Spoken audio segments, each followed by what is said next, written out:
Chapter 23. Andrew's First Practice.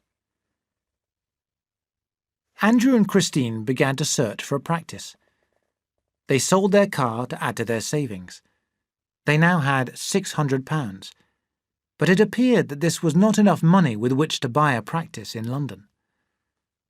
Then, when they had almost lost hope, Andrew heard that a doctor in the Paddington area of London had died, and that his practice was for sale at a price which they could just afford. When they went to see the large, cold house that would be their home, they were disappointed. "It's in a miserable area," said Andrew. Then, suddenly becoming more cheerful, he added, "But there are nice houses in the neighbourhood. What do you think, Chris? Shall we take a chance and buy it?" Christine was doubtful. She was tired of London now. She hated this cold house and the dirty streets. She wanted to go back to the country. But Andrew seemed so anxious to buy a practice in London that she let him have his wish. "All right," she said. "Buy the practice if you would like to." He bought the practice, and in October he and Christine moved into their new home. "We've spent everything, Chris. You must be very careful with the money," Andrew warned her. To his surprise, she burst into tears. "Careful? Aren't I always careful?" "Chris, what's the matter with you?"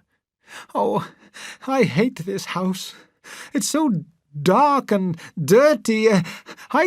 But Chris, it's the practice that's important, not the house." He held her in his arms and tried to comfort her, and still. Next morning, at 9 o'clock, he opened his surgery. His heart was beating fast with excitement.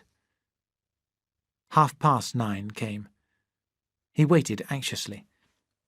It was nearly 11 o'clock now, and still no patient had arrived. Suddenly, the surgery bell rang, and an old woman walked in. She had a bad cough. Andrew examined her and then gave her a bottle of medicine, for which she paid him a small amount. Andrew felt as excited as if this was the first money that he had ever earned. He ran to Christine and showed her the coins. "First patient, Chris. This money will buy..." That evening, 3 patients came to his surgery. But on the following day, he received no patients. And on the next day, he earned less than £1.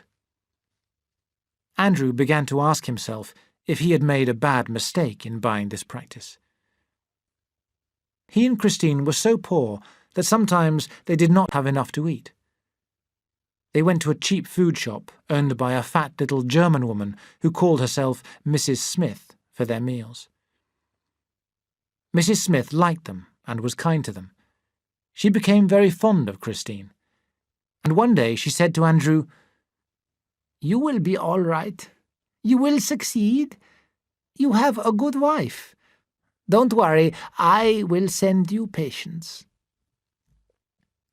They tried to pretend that their struggles were amusing, but never had they known such hard times.